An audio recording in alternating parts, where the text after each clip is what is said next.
Good afternoon. I'm Serena Sayani with Stokes Lawrence, and I serve as the co-chair on the NAAPI Diversity, Equity, and Inclusion Committee. Welcome to Demystifying the AAPI Image in Commercial Real Estate. Thank you so much for joining us for this important panel and discussion. This event is a safe space, and we encourage you to ask questions. You can submit questions in the Q&A feature down below. There will be time near the end of the panel for a moderated Q&A, and we may incorporate your audience submissions as the discussion evolves. Questions can be asked anonymously if desired. Events like these would not be possible without our continued support of our sponsors. Our gold sponsors for today's event are DPR Construction, Forum, a women's small business consortium, Hermanson Company, Holland Partner Group, Hudson Pacific Properties, MG2, Schuchart, Skanska, and Stokes Lawrence. Our silver sponsors are Boots Construction, Gensler, Investco, LBA Realty, McKinstry, Mortenson, and NBBJ.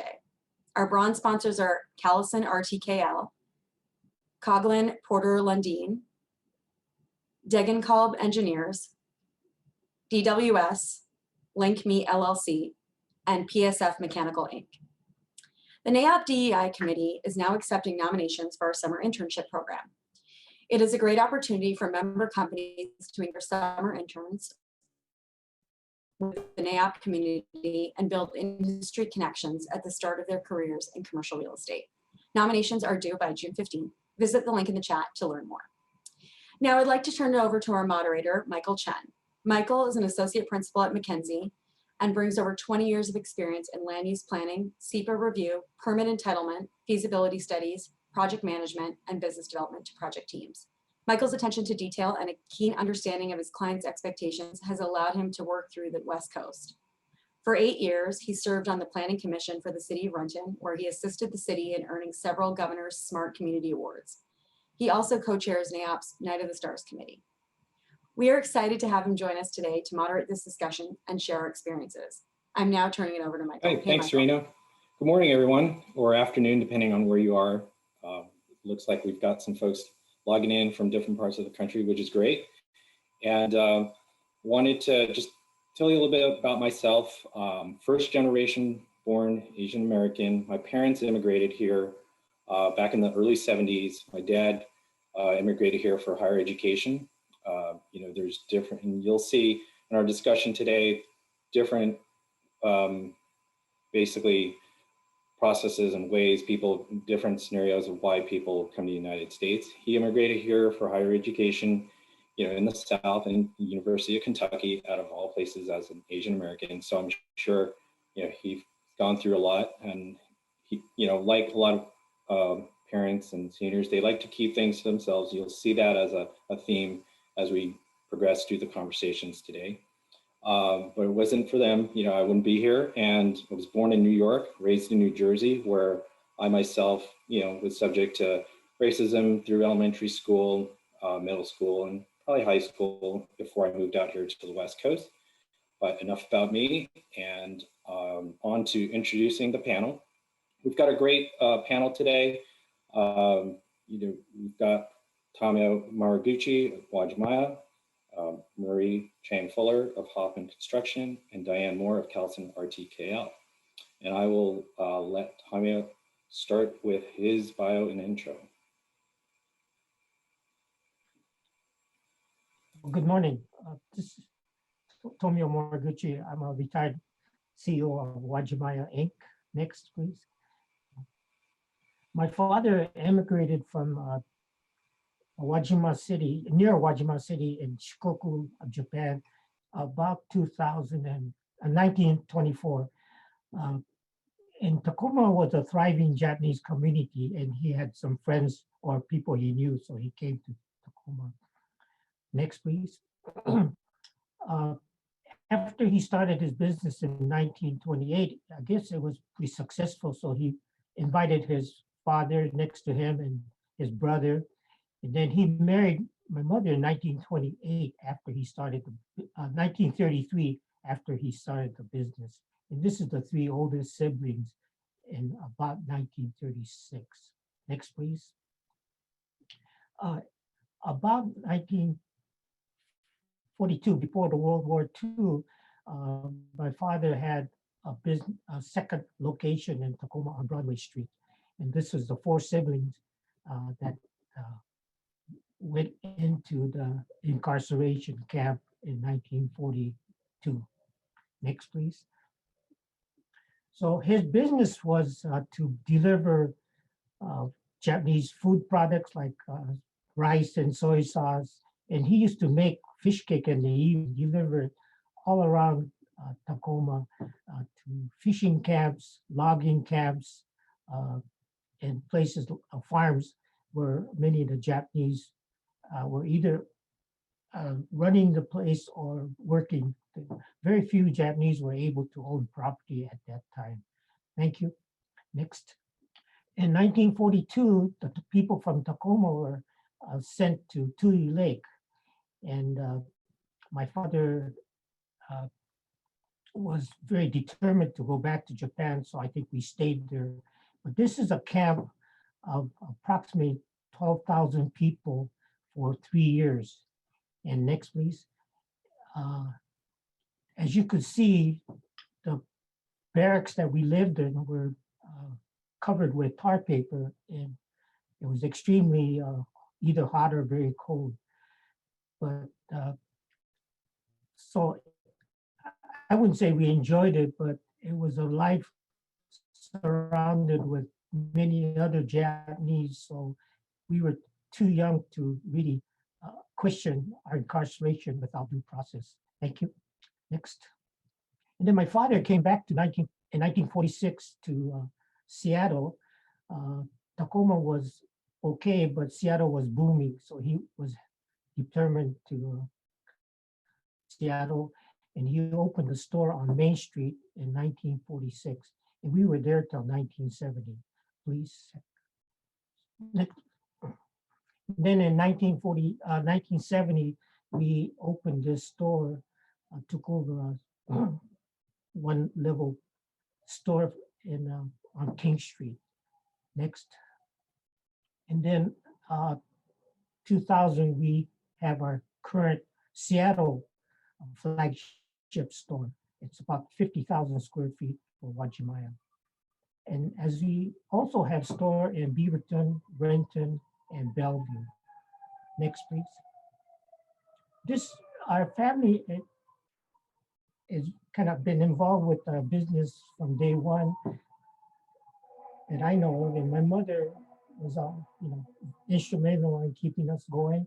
And this is the siblings that were involved in this about 5 years ago. Next. So our family have been involved with the family business, and we're very proud that now my daughter is a third generation that just recently took over. So I retired from the Uwajimaya chairmanship and board about 5 years ago. Next, please. Well, thank you very much. Michael, I guess, anyway, like I say, our family was in the grocery business in 1942 in Tacoma. And my mother comes from a merchant family. His father and siblings had a business in Seattle at the turn of the 19th century. And unfortunately, they lost everything during the war, and I was unable to meet my grandfather. But since then, my father was determined to make money and go back to Japan. The reason I say this is that when he left Japan, he was the eldest of the family. They had a little bit of a tangerine orchard. They had a house, and he had a vocation that he could fall back on. So I think he was very confident and wanted to go back to Japan. Two reasons I also say this is that he had my mother in 1939 register the 4 oldest people in Japan at the county seat. And also he did not give us English names. So I think he was determined to take us back to Japan after he made money. I can only say I'm glad he didn't make any money and we were able to stay in Japan. United States. So with that, unless I get some questions, I'll turn it over to Diane.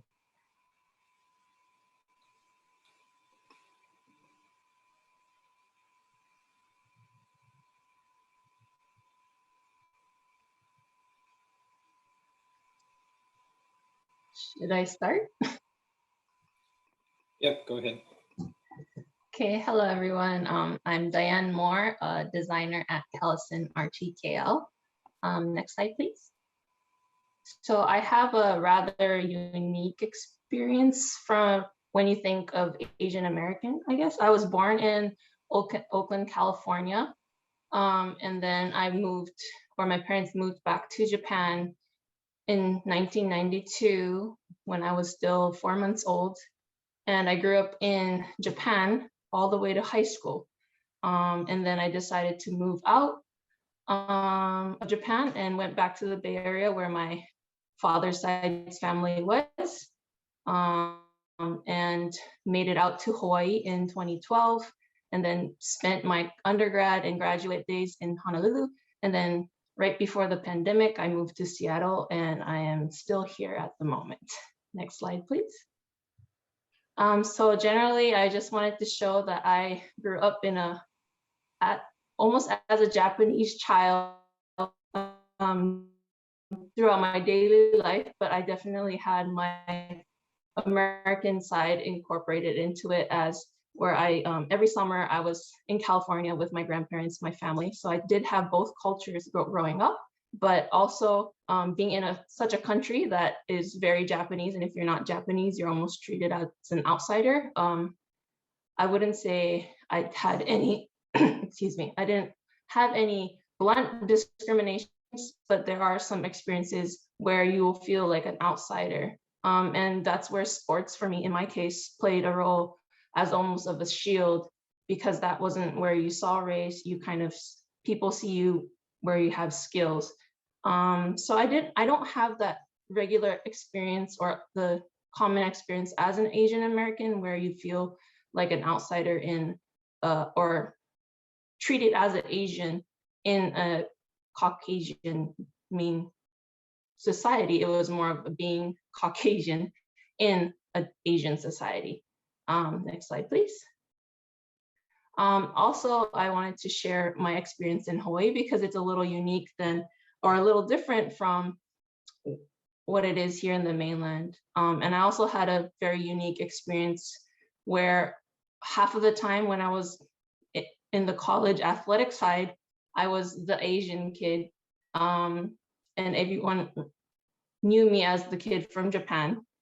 Whereas when I was in my architecture school, pretty much most of my cohorts were some kind of Asian, which is kind of the representation of how Hawaii is. You have 8 different kinds of Asian cultures mixed up, and I was just one of them, or almost even the mixed Hapa kid within our school. So definitely, I would say there wasn't as much hate towards Asians in Hawaii, and I haven't experienced pretty much anything in the mainland, and that might be because I am part Caucasian and maybe don't represent the full Asian American experience like everyone might have, but I just wanted to share some quick backgrounds of myself. Thank you. Hi, I'm Marjorie Chang Fuller with Hoffman Construction. My heritage is Chinese and Taiwanese. This is where my family's from. And my hometown is Montesano. And I've been with Hoffman for just over 31 years. I'm a graduate from Washington State University with a dual degree in architecture and construction management. Next slide. So my parents came over, they immigrated to the United States in the early 60s, mid 60s. My father came over first to further his education. So they basically moved over here to live the American dream, so to speak. And so they both my parents have undergrads from the Taipei University and immigrated here to the East Coast to, first my father went to North Carolina State and then eventually ended up in Syracuse, and he studied forestry. And my mom came over after he got his first master's at North Carolina. They moved to Syracuse and then got married and had my brother and I. So we had what most would consider the nucleus American family, traditional, one boy, one girl. And then from New York, we moved to Pennsylvania near State College. My mom is a Penn State grad MBA. So they went there to further her education. And, where we grew up there was a very large Asian community. And so, it was very much home for them because there was such a large population of Chinese. And then my father decided that he wanted to take a job in the forestry department. So instead of staying on the East Coast, they moved us clear over to Washington to a small town, Montesano, which is just outside of Olympia, about an hour and a half from the coast, a town of 3,000 people, and we were the only Asians in the town. So, moving from a community where there were a lot of Asians, I didn't really understand how much my parents really sacrificed to move to a small town, rural town, where there were no other Asians. And it was just us, our family there. And it was a good place to grow up, but definitely had some racism when we first moved. We already were considered different because we were Asian. In the East Coast, we dressed differently, we acted differently, our clothes were different. So, we immediately my brother and I were trying to fit in and, work through the difficulties of that as a teenager, being uprooted and starting a whole new school mid-year. And then from there, went to college and have been with Hoffman since then. And then next slide, I just wanted to show some pic photos of my parents. And then just really proud that my mom did continue pursuing her education and her career. So she is a state auditor and is now retired. And my father has pursued his degree and his career in forestry, and he has since passed away a couple years ago. So that's me. Great. Well, thank you all for your bios. And as Serena mentioned at the beginning, if any of you have any questions, please go ahead and chat it, but we will also reserve some time at the end. So moving forward, I've got a series of questions for our panelists. We're going to focus our questions around kind of three main criteria, subject lines: immigration to America, the workplace, and then moving forward. So first question about immigrating to America is, you heard from our panelists that they all had different stories of why they came here, but the common theme is, to live a better life. So I'm going to ask maybe Tomio, and this is for all the panelists, but when our grandparents and parents immigrated to the US, there was a desire to have their children assimilate and blend into the American culture, particularly around language. And Tomio, you mentioned how your parents gave you Japanese names versus, English names, like myself and the others. Is that still the case? Do you think people with accents face greater discrimination? Do you think people with European accents are treated differently than people with Asian accents? Well, Michael, as I stated, I think my father was, I don't want to use the word arrogant, but he was pretty confident that if things didn't work out, he could always go back to Japan. So I think he was able to tolerate some of the, stereotyping and discrimination that was subtle. And I think we all feel it, we all see it, but I think if you're in business and confident, I think you could kind of brush it off. And I'm guessing my father felt that way. My mother was born in the United States, but raised in Japan, and she came from a fairly well-to-do family. So I think we all felt the discrimination, but I think since we dealt with people mostly Japanese, and the people that were not Japanese were very friendly and sympathetic with our issues. So fortunately, we didn't have to dwell on this issue as much. But it would be naive to say that it's not there. Unfortunately, it's probably not improving, but our family has been able to, not dwell on it.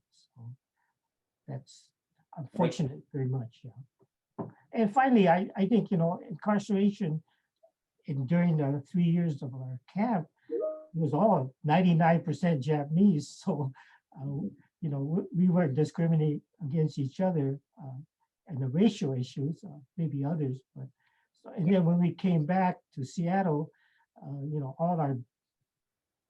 most of our suppliers and our customers were Japanese. So we lived in a kind of sheltered area. And then also the school I went to when we came out of camp, 3rd grade, half of our students was Japanese from camp. So, and I have stayed in a friendship with many of them to this day. And so we have been very comfortable with each other. So that's another reason why it's been fortunate for my side. Thank you. Thank you. Marjorie, I mean, growing up in a, similar path, both, from the Northeast and then I didn't come to a small town, but you did. And I'm sure your parents thought of some of those criteria. Yeah. So I'd say, for as far as racism, I think whenever you move as a child, I think you're trying to assimilate to wherever you landed, right? And I think my brother and I we were just kind of low key, trying not to stir the pot, but we did speak Chinese at home. And unfortunately, we are not fluent, which is kind of embarrassing now as an adult. But, my middle name is my given Chinese name. So my parents did keep that. So my brother and I both have a Chinese middle name, and they gave us American names. I think they wanted us to fit in. They didn't want us to be different. They didn't want us to struggle. But at the same time, they instilled in us that we needed to work hard because we would have hardships. They felt it, they knew it, and they did not want us to go through that. So I think for them, they really wanted us to fit in, but at the same time, still maintain our ethnicity. And it was difficult. I mean, we were called names when we first moved to Montesano. And, some of my closest friends, I'm still very, very close to a lot of my girlfriends in high school. And I'd say it was mostly the boys that were probably the meanest, some girls maybe, but, for them, I think I was just one of them eventually as we got older. It's such a small community. Everybody knew everybody. So you just kind of fit in where you needed to. And as an Asian, I think, you kept quiet whenever there were any issues. And if we had any issues with our classmates or people in town, we never told our parents. It was just something we did not want to burden them with. So, because they already had their own things. My parents didn't have a lot of friends growing up with us. They were friends with our parents' families, but it's not like someone that they would hang out with because it was different for them. So I think, in some ways, I think they gave up quite a bit to move to a small town. And even though my father was pursuing his career as my mom was, so I think it was more focused on that, and they were willing to sacrifice that. Thank you. And you touched upon a subject that we will discuss later in this conversation about staying quiet and how things have changed. Diane, you bring a unique, experience with being born here, but then going back to Japan with, an American name. And what did you face there? So in Japan, I do actually have a Japanese name. My name in Japan is Onishimor. So they hyphenated the last name. So I did have a Japanese name, and my middle name is also Japanese. So there are some people just call me Onishi-san.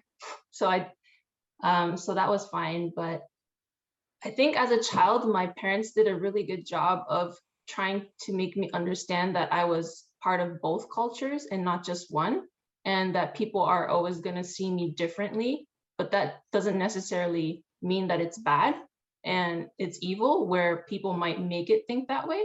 But because of the family support and how they've raised me and taught me how to think about this, having this dual culture, definitely helped me, whereas I never really felt like an outcast. I just knew that I was always different, and I'm always going to be different, and that shouldn't make me feel less because of it.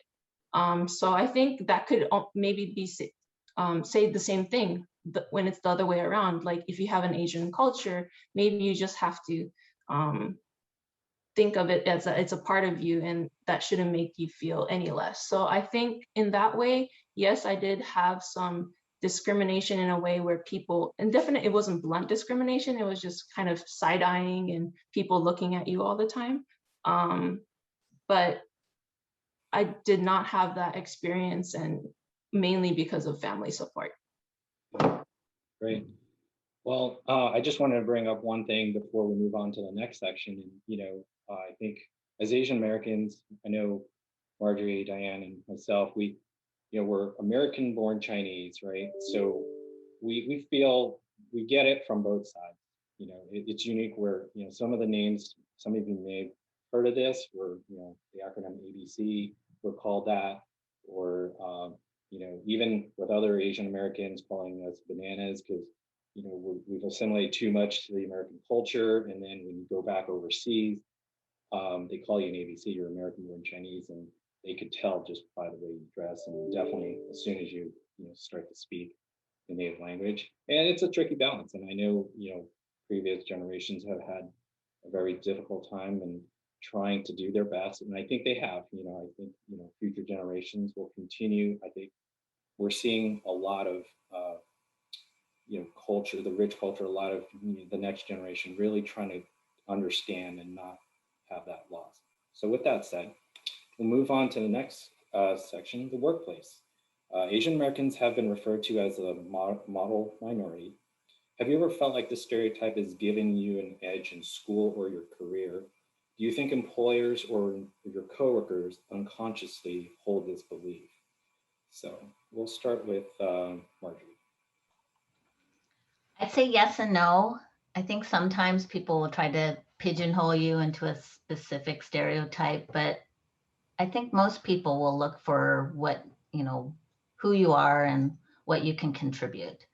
At least that's what my hope is, that people are looking at it that way. But I can see definitely, there are times where, if you're smarter in math, the stereotype that they think that you're going to be better in estimating, or that you're going to be better in number crunching or whatever. So, but for me personally, I think my personal belief is I'm hopeful that most people have looked at me that not because of what I look like, but what I can contribute.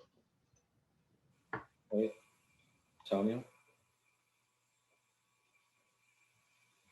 Well, in our business, it was small, and so our customers were Japanese. So that invariably we try to find people that spoke Japanese, and we tried to.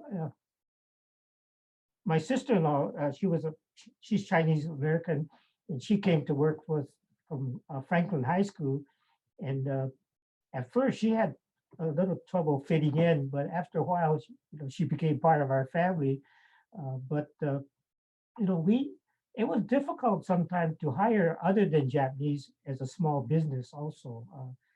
And we tried to hire other Asians, and we've been successful with Chinese, but it's been very difficult until recently.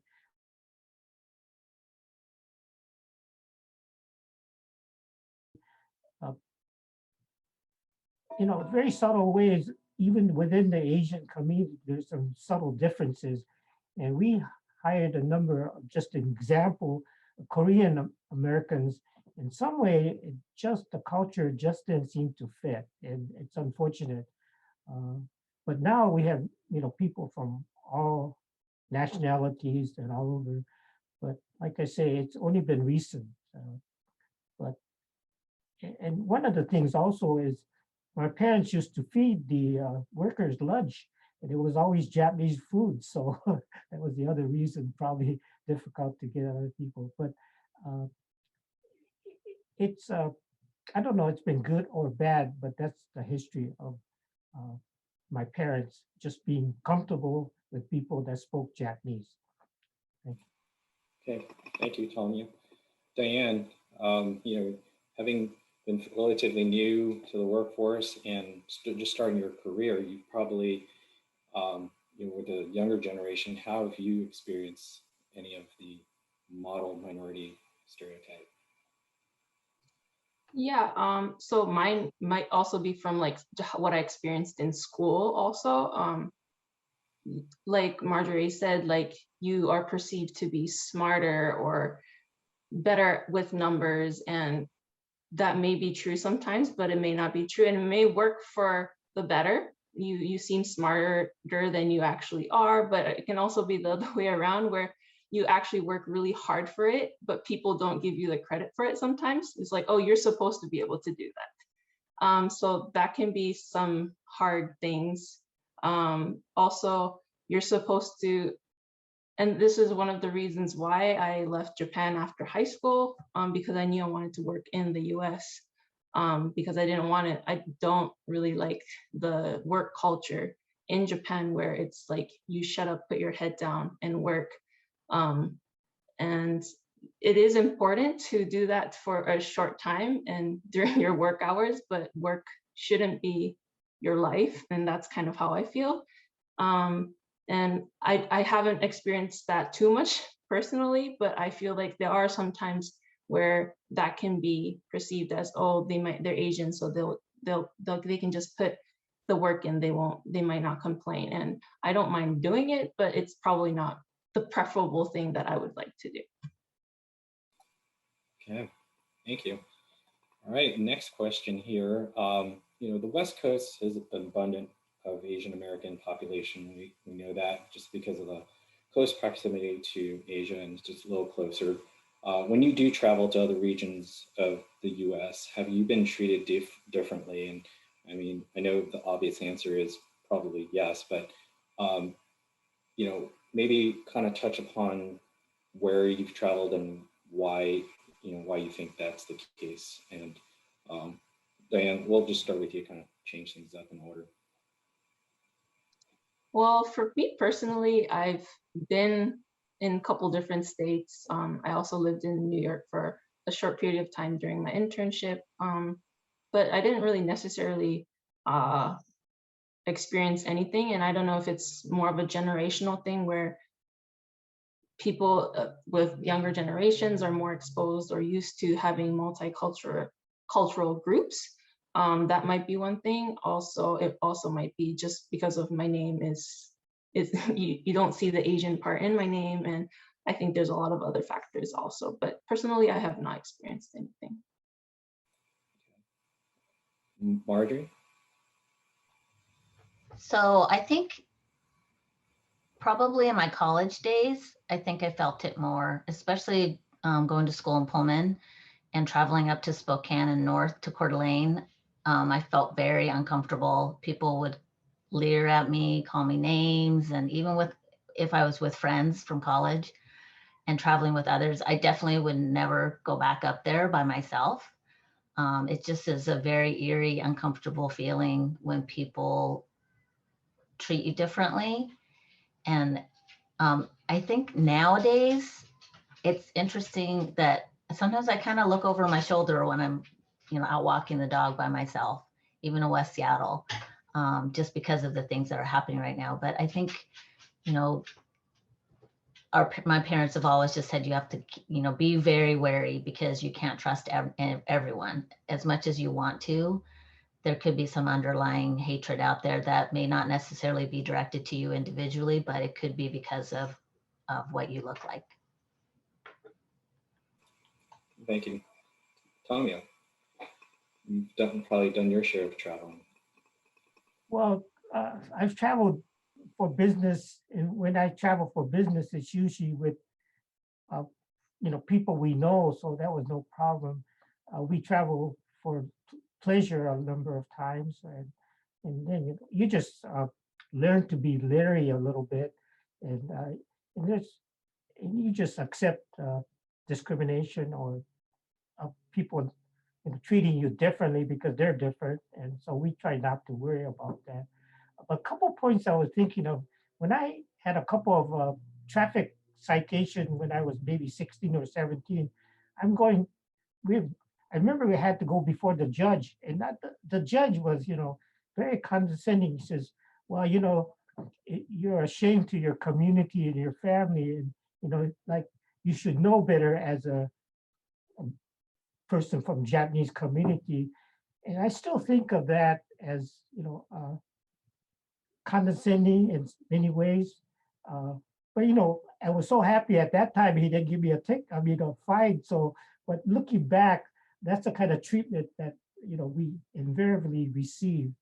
And so I'll be very fair. We didn't learn how to deal with it. We just kind of live with it. But I went to a high school that had many Jewish people, Blacks, naturally Asians, and we all got along, but we also used to joke about each other's ethnic background.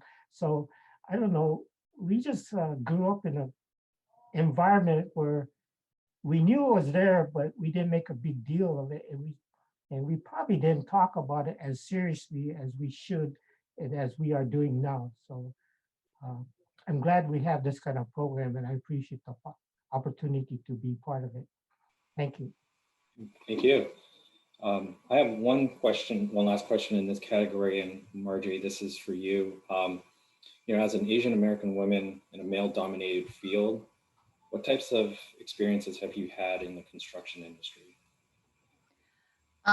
So I think I'm the first Asian female that was hired as a project engineer for Hoffman, at least as far as I know.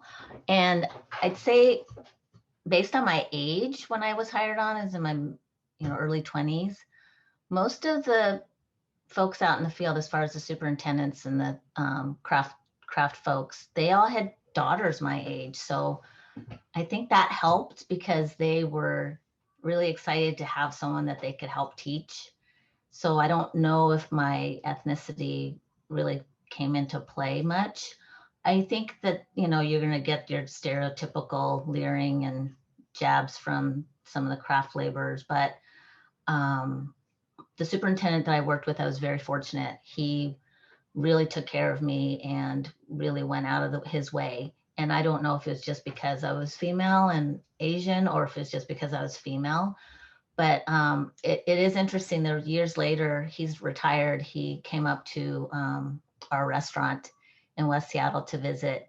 And he actually told me that he didn't know what to do with me when I first came on, because he was like, first female, first Asian, what do I do with you? I've always had young men that worked for me. And do I act differently? Do I treat you differently? And I was really surprised because I never really thought about that. I thought, I should be as equal to you working. You should be willing to teach me because that's why I'm here and I want to contribute. But it is interesting to hear that from his point of view, that he really wasn't quite sure what to do with me. But in general, I think the company's treated me very fairly. I can't really speak to, I think construction in general is really behind on diversity overall, whether it's female or diversity.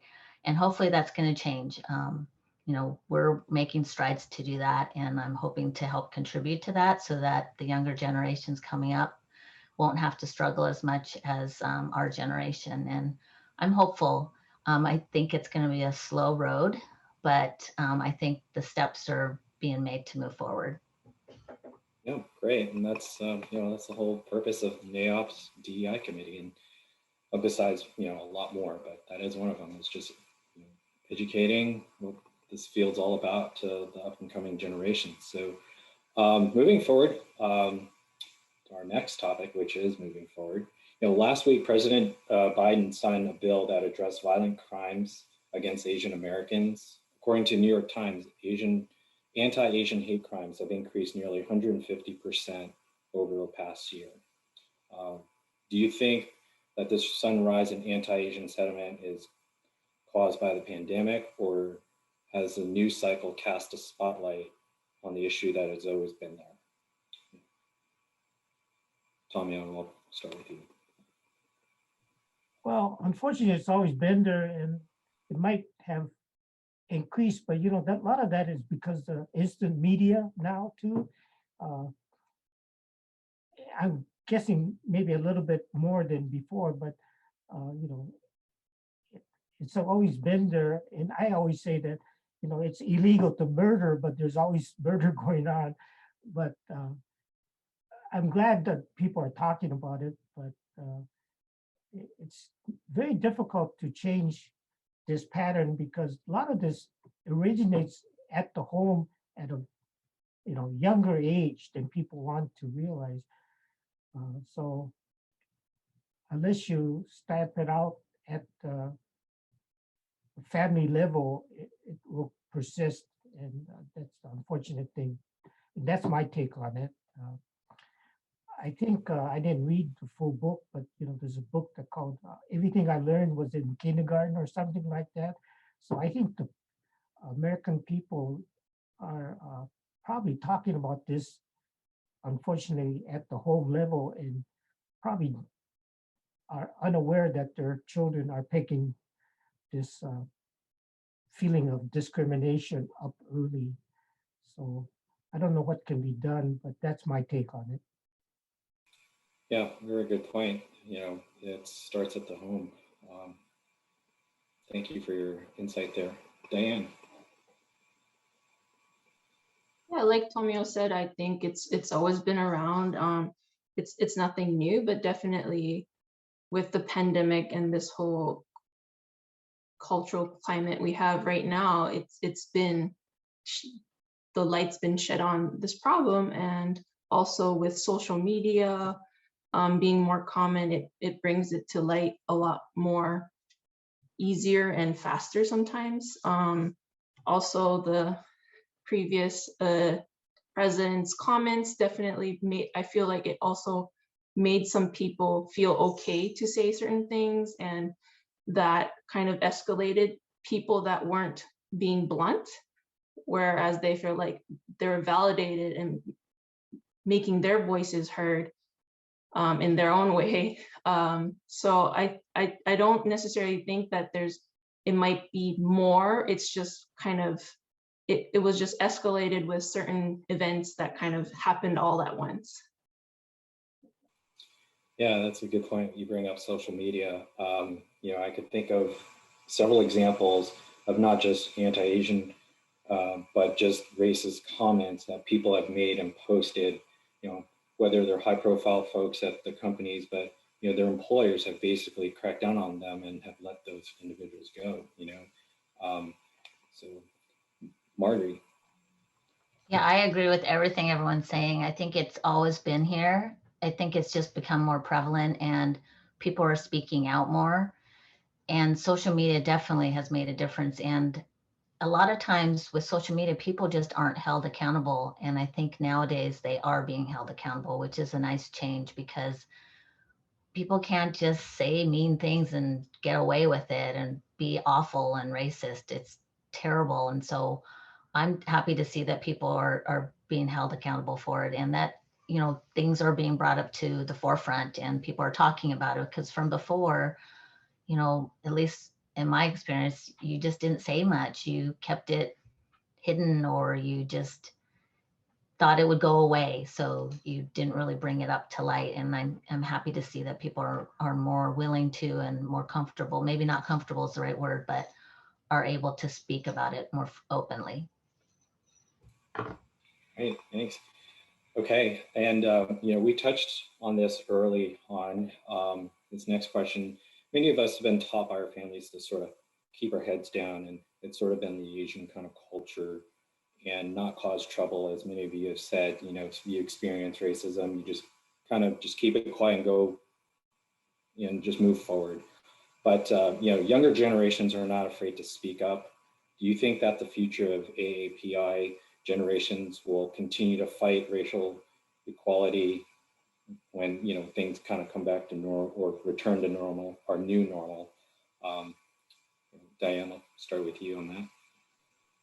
Yeah, for sure. I think the whole platform is there now, where people are using social media in smart ways, where they find support or groups that they can talk to through social media, finding their voices through social media. And in that terms, I think social media is doing a really good job. It just people have to know when to understand the right and wrong informations and process it within themselves. And I'm like, I kind of talked about this at the beginning about myself, where I was taught to understand and appreciate both of my cultures. And I think for the Asian cultures, like it's kind of like you said, you shut up and kind of keep it to yourself. But I think it's okay to be proud of your culture. And the more they raised kids, or if the children understand that more, that means they'll represent their cultures at a younger age. And everyone will be exposed to different types of culture at a younger age. And I think that can start the cycle of people being more understanding and open to different types of culture. And I think in Hawaii, in a sense, that was kind of done, because everyone is exposed to many different types of backgrounds. And I think that just has to be done at a younger age.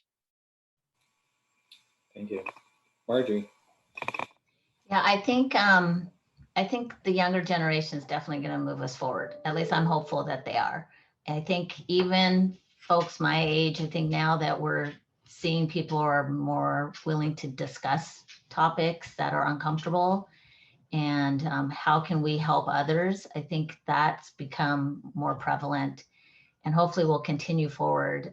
It's sad that we weren't able to talk about it, or maybe we just weren't comfortable talking about it. And sometimes I wish that I would have been more forthright about issues when people would make fun of me or say things that were really not right.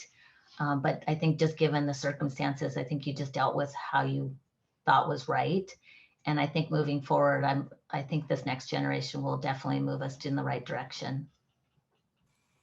Yeah, I mean, I know it's a fine balance. You know, I'm raising a son who, you know, has experienced racism online, right? So it's totally different. It's not even to your face. It's now covered online while playing video games. And I've explained to him that, you know, it's really easy to get frustrated and resort to violence, but that's not what you want to do, you know, because it does boil you up inside, and you know, the younger generation just need a way to vent out. And, you know, we definitely encourage him to speak about it and not, you know, hide it inside, and just share what he's experienced so that we could help him relieve that pressure. Tomio, you have great. Yeah, I think it's good and healthy to talk about it. I just hope, as a conservative person, that the next generation doesn't abuse this discussion. And Diane is a good example. I hate to say it, but a few years ago, people didn't even want to talk about children of mixed marriage, but at least now they're talking about it. So I think that's healthy. So here again, I appreciate the opportunity to discuss and, you know, share my views. Yeah, thank you. Well, we have a few minutes, and we're going to open it up to Q&A. If anyone in the audience has any questions, feel free to, you know, chime in, chat. I think we have NAP staff monitoring.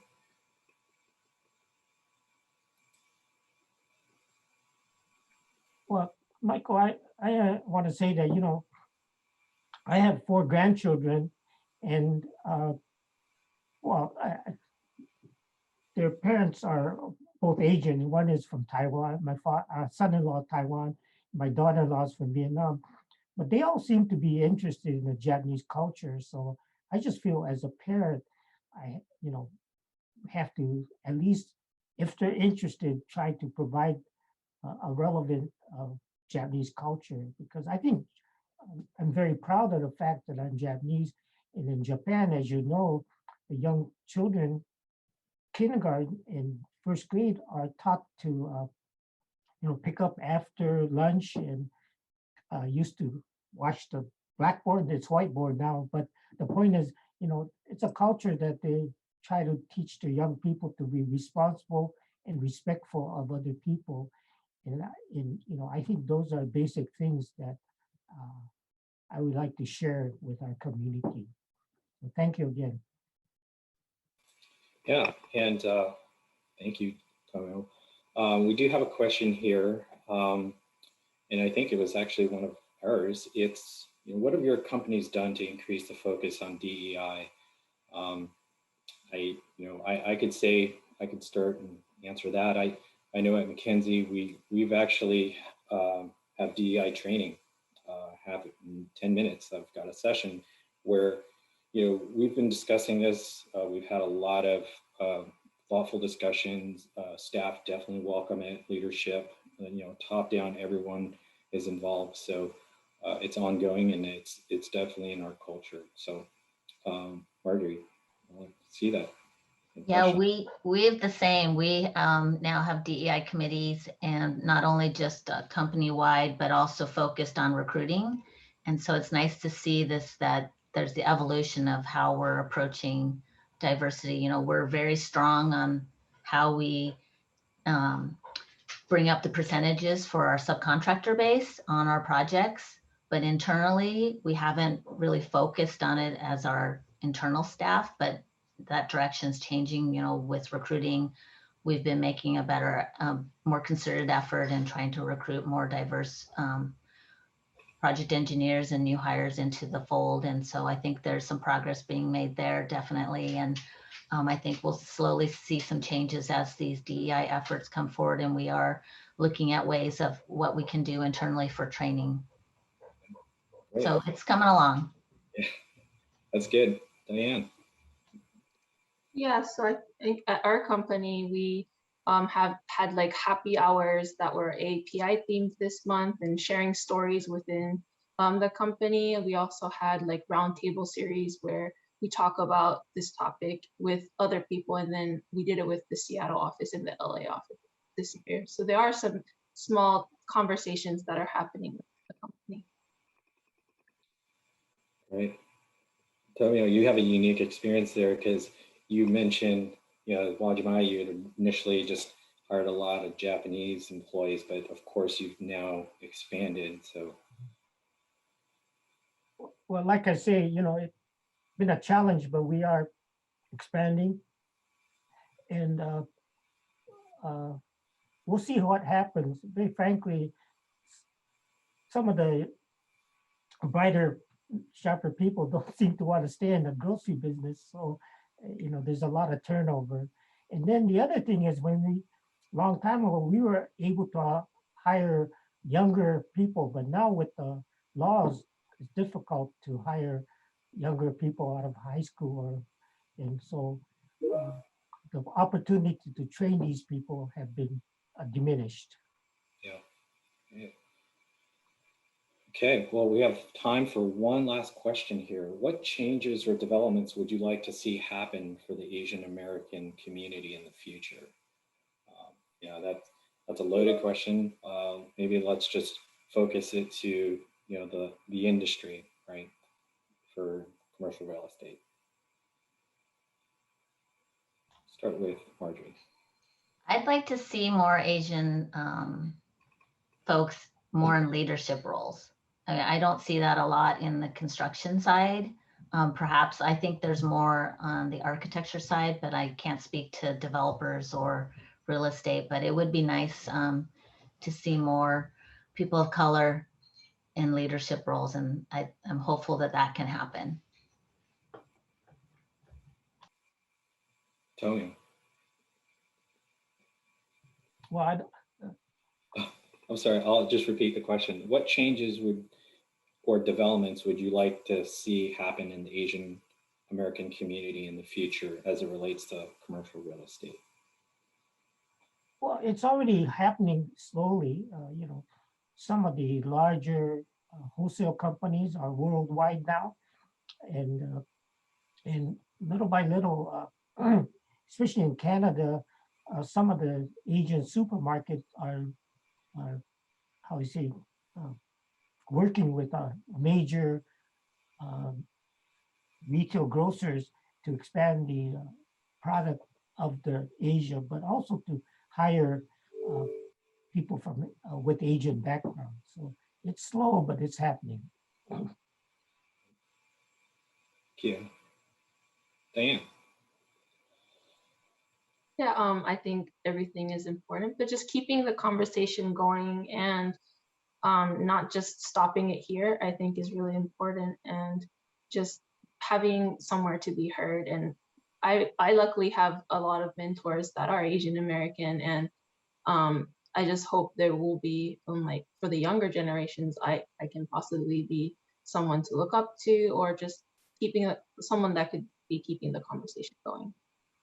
Yeah, those are all great points. I know for myself, growing up in the United States, I wish, yeah, my parents, try to force me to go to Chinese school, and that didn't happen. I mean, I think my son went through the whole exact same, issue, and he's now learning Spanish. Well, at least he's learning a second language, right? But, with commercial real estate, we all know that it's a global,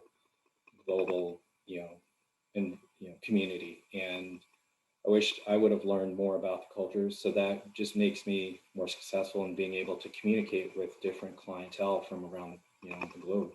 And I think it's, obviously we know there's a lot of Chinese investment, as well, any Asian investment, as well as other parts of the world in the United States. So it only benefits us as we get more and more, insight to different cultures, and it just helps us understand our clients.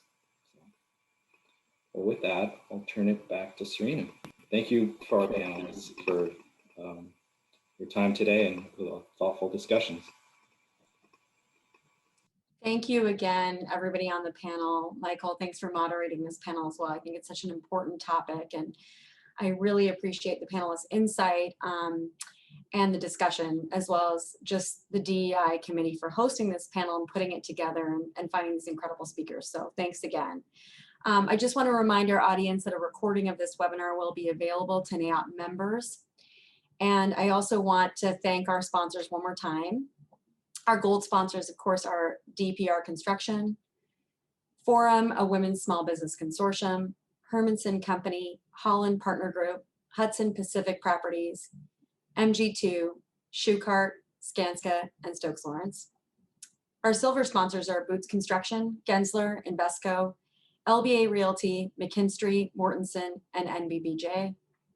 And finally, our bronze sponsors are CallisonRTKL, Coughlin Porter Lundeen, Degan Kolb Engineers, DWS, LinkMe, PSF Mechanical.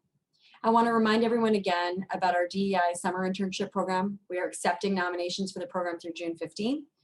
We also invite you to see us again at our upcoming June breakfast on transit-oriented development. We hope to see you all there. Thanks again, everyone. Have a good day.